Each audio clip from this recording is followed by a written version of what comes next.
Hello friends, welcome back to Anu's home kitchen. ఈరోజు మనం spring ఆనియన్స్తోనే egg కర్రీని ఎలా ప్రిపేర్ చేసుకోవాలో తెలుసుకోబోతున్నాం. చాలా సింపుల్ అండ్ టేస్టీ రెసిపీ అండి. తప్పకుండా అందరూ ట్రై చేయండి. మనం రెగ్యులర్గా ఎగ్ కర్రీ చేసుకుంటాం కదా, దానితో కంపేర్ చేస్తే ఇలా స్ప్రింగ్ ఆనియన్స్ అనేవి యాడ్ చేసుకుని ఎగ్ కర్రీ చేసుకోవడం వల్ల టేస్ట్ అనేది చాలా బాగుంటుంది అండ్ మీరు డిఫరెంట్గా కూడా ఫీల్ అవుతారు. ఇప్పుడు మనం దానికోసం కరివేపాకు, కొత్తిమీర, అలానే ఒక 4-5 పచ్చిమిర్చిని కూడా సన్నగా కట్ చేసుకొని మనం ఒక బౌల్లోకి యాడ్ చేసుకున్నాము. అలానే ఉల్లిపాయని కూడా యాడ్ చేసుకోవాలి. ఇప్పుడు ఇలా స్ప్రింగ్ ఆనియన్స్ని కూడా కట్ చేసి శుభ్రంగా వాష్ చేసుకొని ఒక పక్కన పెట్టేసుకుందాం. ఇప్పుడు స్టవ్ మీద ఒక ప్యాన్ పెట్టేసుకొని దానిలో 3 స్పూన్స్ వరకు ఆయిల్ని వేసుకోవాలి. ఈ ఆయిల్ అనేది మనం కొంచెం ఎక్కువగా వేసుకుంటేనే బాగుంటుందండి టేస్ట్.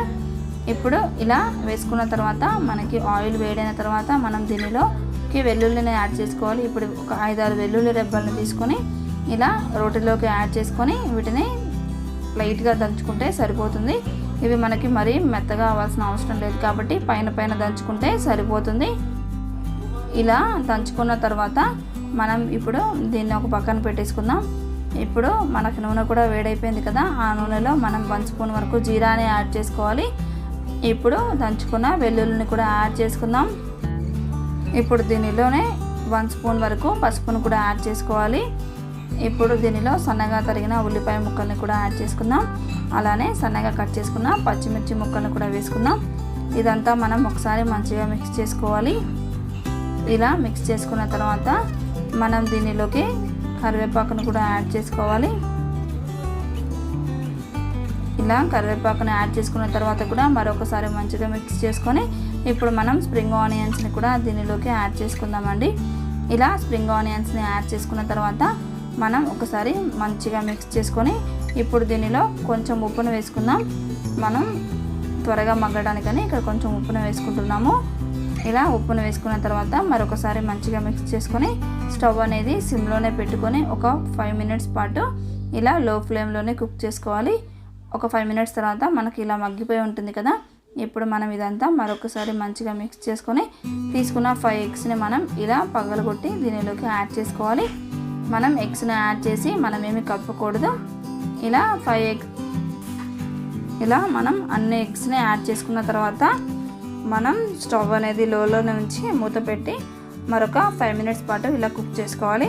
ఒక 5 మినిట్స్ తర్వాత మనం మూత తీసి ఇప్పుడు ఈ మిశ్రమాన్ని అంతా ఒకసారి మంచిగా మిక్స్ చేసుకోవాలి. ఇలా కలుపుకున్న తర్వాత దీనిలో 1 స్పూన్ వరకు కారం, అలానే రుచికి తగినంత ఉప్పును వేసుకోండి. మనం ఆల్రెడీ స్టార్టింగ్లో కొంచెం వేసాం కనుక ఇక్కడ చూసుకొని వేసుకోండి. అలానే 1 స్పూన్ వరకు గరం మసాలాను కూడా యాడ్ చేసుకోవాలి. ఇప్పుడు ఇదంతా మరొకసారి మిక్స్ చేసుకొని ఒక 2 మినిట్స్ అలా కారం వాసన పోయేంత వరకు ఇలా ఉడికించుకోవాలి. ఆ తర్వాత మనం దీనిలో 1 స్పూన్ వరకు జీరా పౌడర్ని యాడ్ చేసుకోవాలి.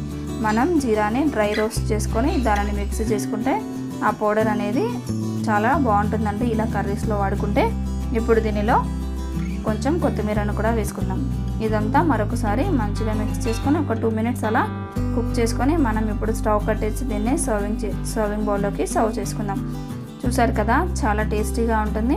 ఇది రైస్లో కానీ చపాతీల్లో కానీ చాలా బాగుంటుందండి. మరియు మనం కొంచెం కర్రీతోనే ఎక్కువ రైస్ కూడా మనకు కలుస్తుంది. చాలా టేస్టీ అయిన కర్రీ. తప్పకుండా ట్రై చేయండి. ఈ వీడియో నచ్చినట్లయితే లైక్ చేయండి, మరియు మీ ఫ్రెండ్స్తో కూడా షేర్ చేయండి. మరిన్ని టేస్టీ అండ్ సింపుల్ రెసిపీస్ కోసం అనూస్ హోమ్ కిచెన్ ఛానల్ని సబ్స్క్రైబ్ చేసుకోవడం మర్చిపోవద్దు. Thank you for watching.